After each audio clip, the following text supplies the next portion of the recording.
This is this is Dispatches from Myrtle Beach with Charles Neal and my son Link from Good Mythical Morning. How you doing, son? I'm doing good. You must be going to work. You must be going to work somewhere besides this work because you got a Carhartt shirt on. Well, I took the boys shopping down on Melrose, which is a high-end street in Los Angeles. And would you believe it that there is a Carhartt store, like in the fashion, basically a high fashion area of Los Angeles? Would you believe that? Yes, I would. Yeah, I did not buy this shirt there. This shirt was given to me, actually. Didn't pay a dime for this shirt. Actually, it might have been a company expense. But I'm just telling you, I did not go to... I wanted to go in this Carhartt. I was like, are you serious? Carhartt is now fashion, not just workwear. Okay. It's like fashion workwear. And I went in there, and they have some stuff that's more fashion-oriented, like matching tops and bottoms, but they still have all the workwear stuff, too. But they're branching out. This is a fashion brand now, Dad. Okay. So I don't have to do any work. I can just like poke my lips out a little bit, just kind of suck in my cheekbones and wear my Carhartt. Maybe sip a latte. I'll work up an appetite for a latte. How about that? Yeah, I'm telling you. Now, your shirt looks high fashion. That thing's got a bedazzled collar on it. Is that hand painted? I don't think so. I mean, I think it come from Aruba. Oh, you're talking about the place, not the name brand? That would be correct. Okay. Yeah. It's got some birds flying on your left shoulder. Where are those birds going? They're just flying. It looks like they're flying to your neck or something. Give you some sugar. Got some on you got some on your other shoulder too. Look at that. Yeah. They're flying around in a circle. What's on your chest? Palm trees. Yeah. You vibing hard today. Is it silk? Yes. It's pretty slick. Yeah, you're looking pretty slick today, Dad. So let's have what you got in store for us. Me and the Myrtle Beasts. I got a holler out to Stacy.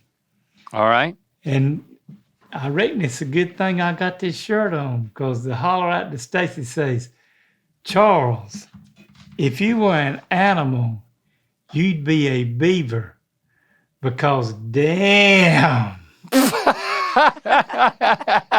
Are you serious?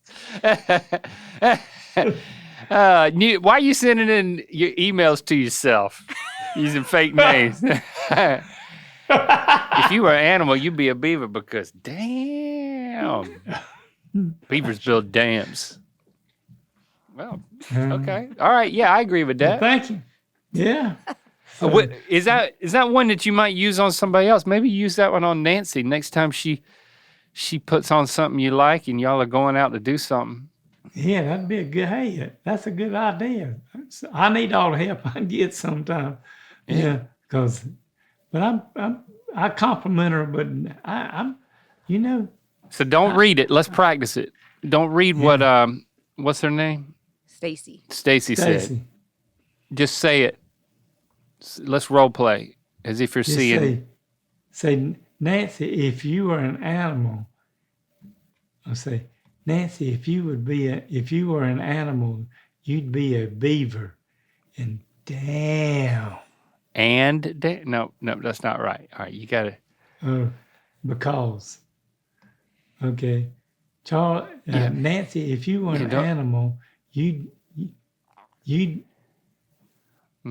Nancy, if you were an animal, you'd be a beaver, because damn. That's it. You got it. Now, if you're open to feedback. Okay, I'm open. Okay. I think that was pretty much perfect. You could get a little more juice out of the squeeze if you add a dramatic pause. Okay. Now, you decide where you want to put the pause. Okay. But add a dramatic pause so she's got to think about it. So give it another shot. Okay. Nancy, if you were an animal, you'd be a beaver. Because, damn. That's it. Yeah, I was like, I don't know where he's gonna put this pause in, but there's only one place it makes sense. And you nailed it. You got it. That's it. So what you need to do is you need to keep this floating around. Keep this at the top of the dome so that it's ready. It ain't going nowhere. So it's ready. I got it. So it's ready to it's ready to come out at the right time. Yeah. I'm gonna use that one too. Well, Link, we got another holler out to Hannah from New Brunswick, Canada. Okay. She sent a especially long email. Okay. So this one's kind of shortening it up but it says, all right. Hello, Charles and Link. I don't normally reach out to people like this often because I figure you'd never see it. I need you to know how you touch other people's lives for context. I am a 20-year-old in the middle of getting a university degree in criminal justice. I'm working as a waitress part-time to get by. The last year of studies took such a toll on me, I have decided to take a year off. I am finally feeling like I'm getting back to myself, and a large part of that is thanks to you. At the end of the most difficult days, I listen to episodes of your podcast, and they bring me nothing but joy. I have been a long time fan of GMM, good God. I have been a long time fan of GMM, and that it has to offer. But your podcast is something special. I will continue turning to you for advice I never knew I needed. Mm-hmm. Last that I've waited all week for, and reassurance that everything will be fine. Thanks so much for everything you do. Wow. Isn't that thanks, cool? Hannah. Got some 20-year-old future criminal justice savant listening to our podcast, getting some laughs, getting some advice. And what was the last thing she said? Just and reassurance that everything is just fine. Where do you think that comes from? That everything will be just fine. Yeah. Because that's not something we say every time. Don't worry, everything will be just fine. It's something that she just gets from it. Yeah. Everything's going to be fine. Everything's going to be what it's going to be. You might as well just keep on. Go with the flow. Go with the flow. Hannah, I kind of admired it. You took a little time off, but you did turn around and go on back and get back into it to finish getting your education. Because some people that take a year off, they don't ever go back till maybe 20 years later. Oh, so are you speaking from experience? Yes. Hey, but better late than never. I mean, when you went back to school, you went back to a community college. What era was this for you? How old were you? I was close to 40. Oh, I thought it was even later than that, but I guess not. And then, so what did you get? I got a Bachelor of Science degree. In what? Just where I could go on to school if I wanted to. So just like else. The community college thing. Yeah. And what came it out? Are you glad you did it? Oh yeah, I'm glad I did it. I mean, I got a 2-year degree. I mean, it was pretty interesting that I did it at a time that they were. One of the classes I was taking was a history class, and I had to do a story about the Holocaust. Okay. And one of the guys that lived in Southern Pines, that lived there, that was part of the Holocaust when he was a kid.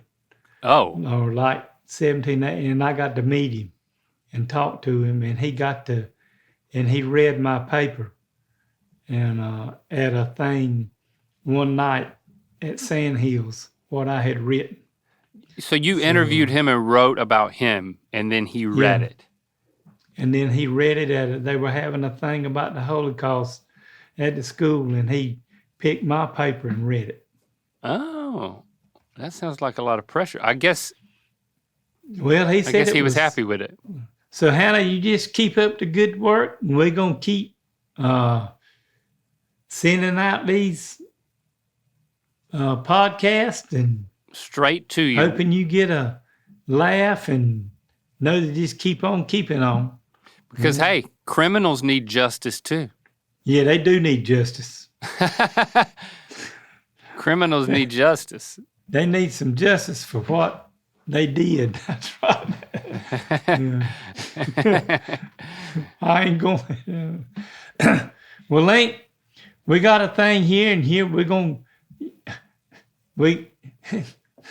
These people keep sending them in. They must like and said, what you think of this reel? Yes. It's time for. All right, Mr. Neal, what you think of this reel?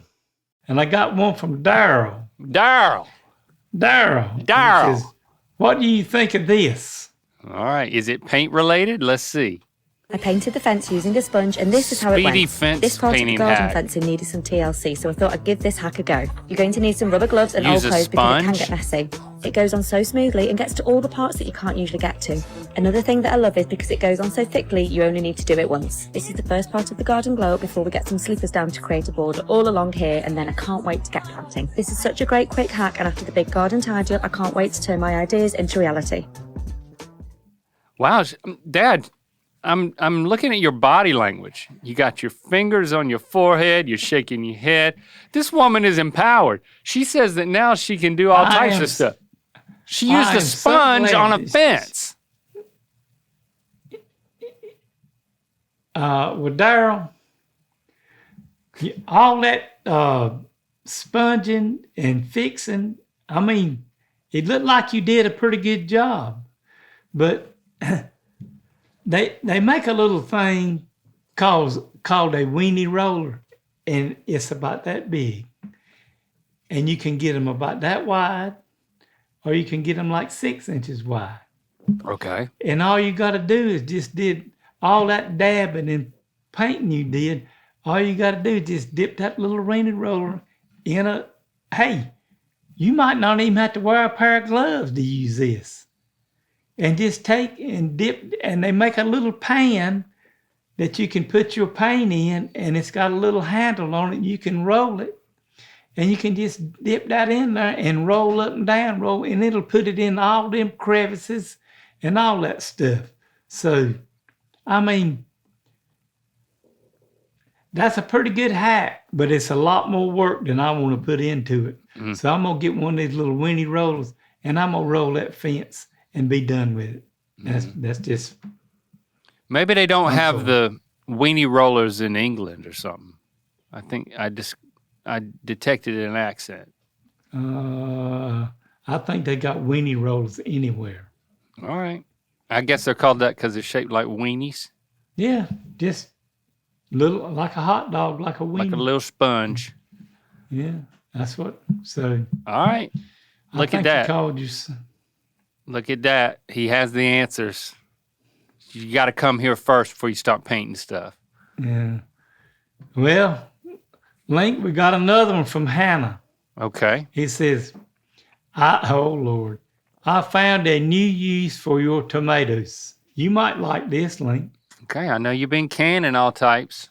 So this is just a cooking shot, overhead shot. She's cutting a tomato. Cut it in half, put it face down, and cook for 20 minutes. Oh, you pulled a skin off? collagen tablet. What is this? Getting the seeds out.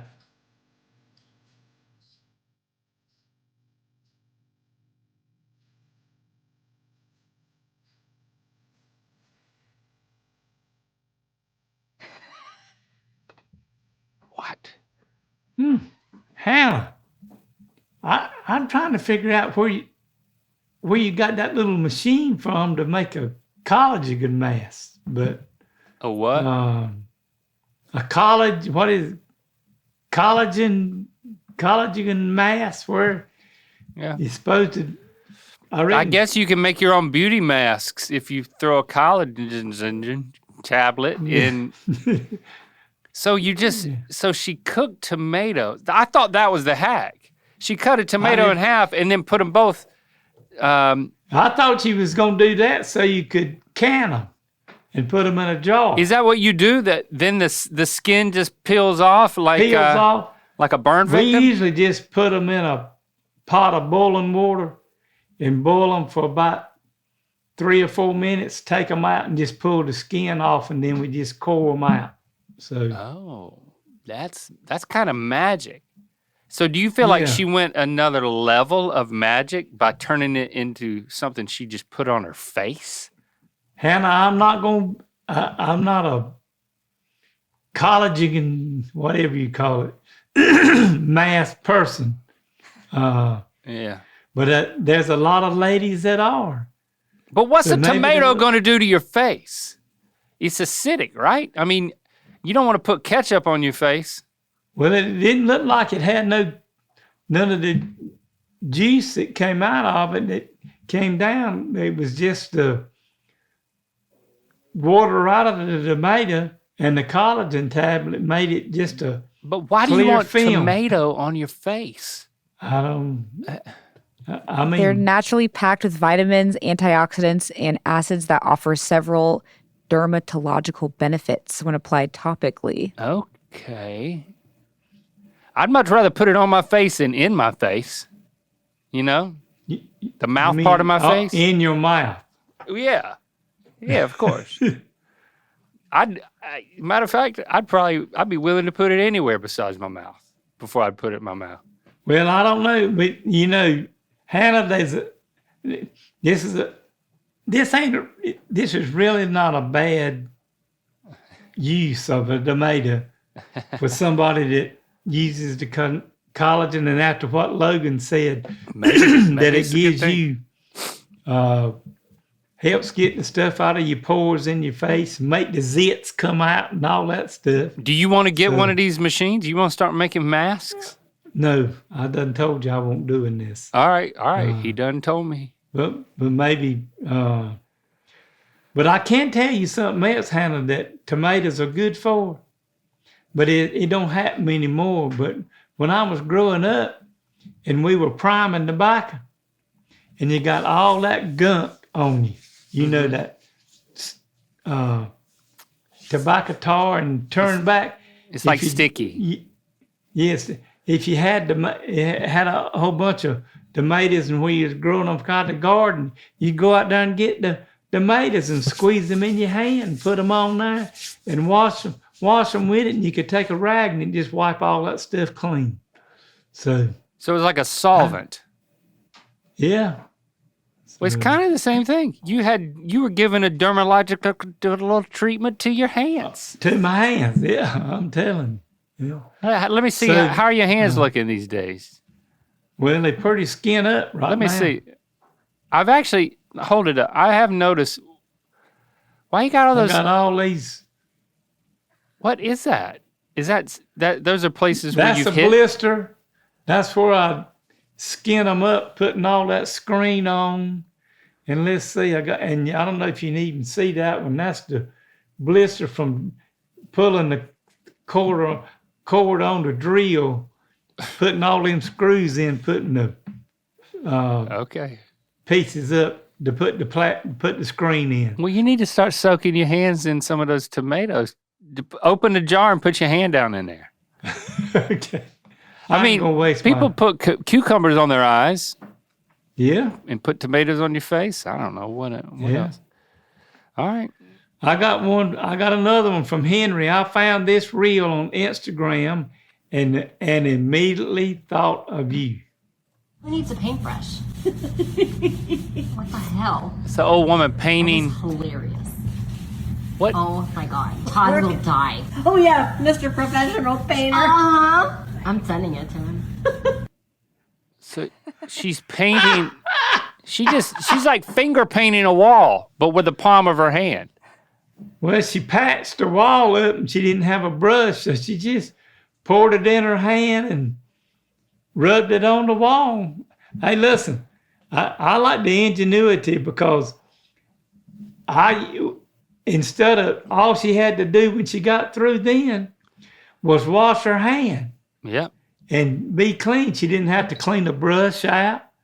She was done because for Henry, I have opened up a can of paint and when I had to touch a little something up in a house, just take my finger and dip it down in there and rub it on it and smooth it around it and just leave it.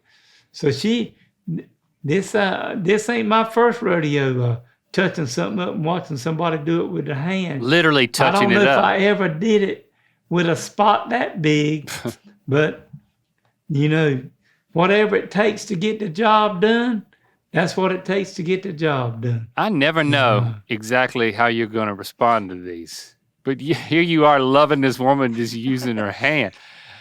I guess so many of these paint hacks are about not getting dirty, not getting paint on you. Oh, you're scared. You're painting, but you're scared to get paint on you.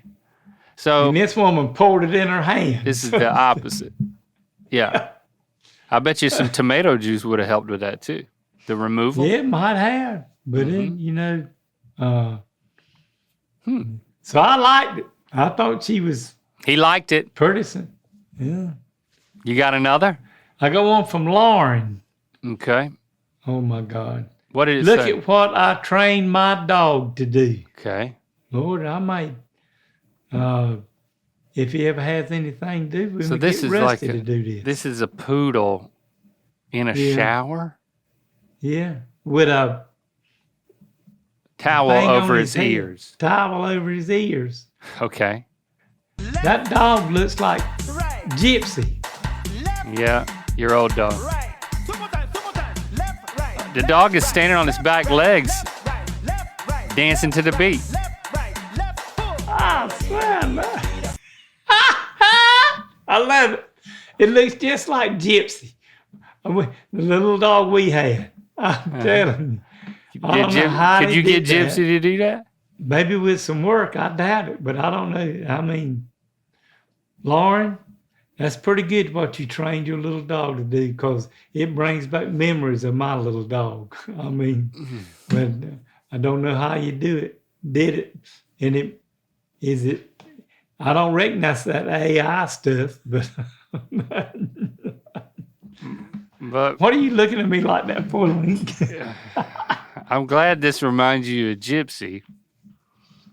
Yeah. But if I told you that it was AI, that the dog wasn't actually dancing, would you still be happy that you saw it? Yes, I would. Okay, well then that's what I'm telling you. Okay. See, but you don't look happy. See, that's the thing with AI. You said, I'll still be happy, and then I told you, and you weren't as happy. Nah. It's not real, Dad. And see, the joy just kind of melts out of it. Kind of gets out of it, yeah. I mean, that's the problem with AI, especially when it gets your hopes up. The joy kind of drains out of it the moment you're told or you realize or you at least second guess this might not be all that it's cracked up to be. Yeah. Well, I agree with you there. I mean, it had me all happy and because you want to see real dogs do stuff real things. Yeah. And what was this? So how do you feel now? Let out the anger. Well, here's what I think about when people do these things with AI and whether it's getting my attention or anybody else's, that it ought to be where it ought to be illegal. Okay. And it ought to be a law against it when people do it and use it. And it'd be like the thing we saw a while ago with the prison thing or whatever it was, that they ought to be prosecuted for doing stuff, getting somebody's hopes like they did mine, and something done to them. Find them, charge them, do something to keep from using this AI stuff. I'm telling you. Or at least label it and maybe suppress it. Yeah. Poodles are the smartest dogs. There's plenty of poodle stuff that I would enjoy watching smart dogs do. I don't need this fake stuff. I mean, because you can train them if you watch these dog things and see them, you can see them do some pretty amazing things with them. Well, I feel like we need to endeavor to do our own creative exercise right now to be as real as possible without using any other power beyond what you have at your disposal right now. I want you to provide the sound effects for a scene. Who needs Foley when you have me? Okay, Dad, that's right. We got you. We don't need AI. We don't even need sound effects beyond your mouth. All right? This is a late night at sea. I'm going to read the narrator part, and then you have to add all the sound effects. Are you ready? Doesn't matter. Let's go. It's midnight, and I'm in the middle of the Atlantic Ocean.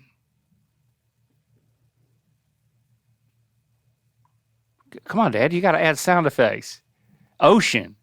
Let's hear the ocean. What? What? You ain't read the rest. Don't cheat. You don't even need to read anything. I'm the reader. You're the sound effect guy. You just got to respond to what I'm saying.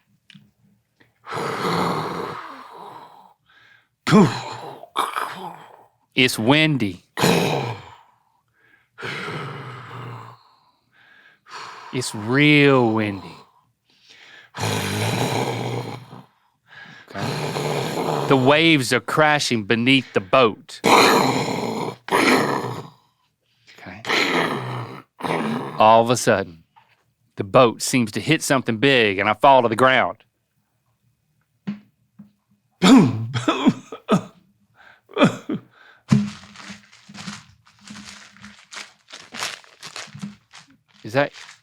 What is that? Did you fall on some potato chips? You say, that sounded like a whale. Woo, woo, woo, Let me listen again.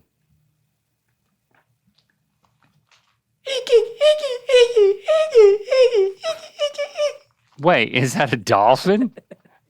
Yes. Yeah. It's a talking dolphin.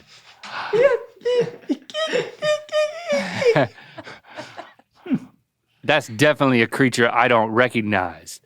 I nervously scratch my balls. Wow. You are severely dehydrated. I mean, if your balls are sounding like they're about to blow away in the wind, Dad. That's not any better. Hold on. I decide to blow the boat horn to see if that will scare the creature away. Woo! Woo! Woo! That's a boat horn? No. Ooh! Ooh!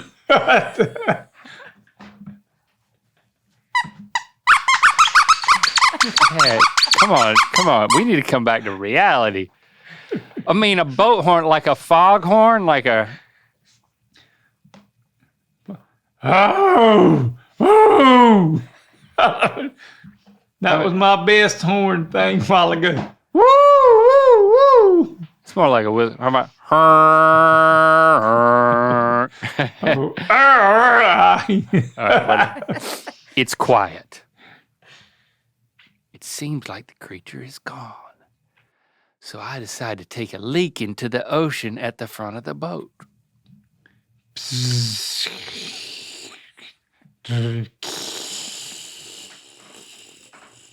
splat, splat, splat, splat. Splat, splat. Sounds like RoboCop taking a leak. There was a splat, splat, splat.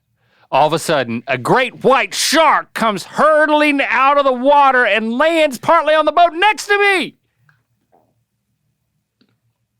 Boom, boom, boom. I try to scare it away by making a bunch of loud noises. Hey, get out of here. Go on. Go get out that shark. Woo. Oh. Okay, that didn't work, so I sternly talked to the shark. You better get off my boat and leave it alone and get back in that water. That didn't work, so I tried singing it a lullaby. Oh, little Miss Shark, Mr. Shark, you please need to go on back and get in the water and leave me alone, 'cause I don't want to be messing with you anymore. Oh. The shark seems to calm down and slowly backs its body into the ocean and swims away.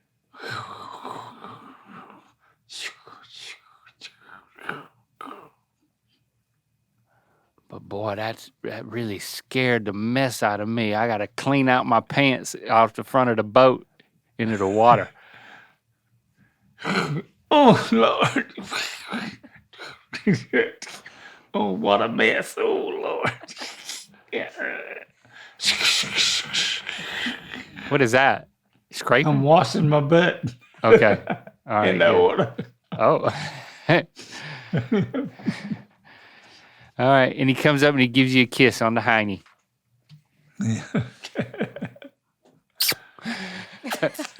And scene.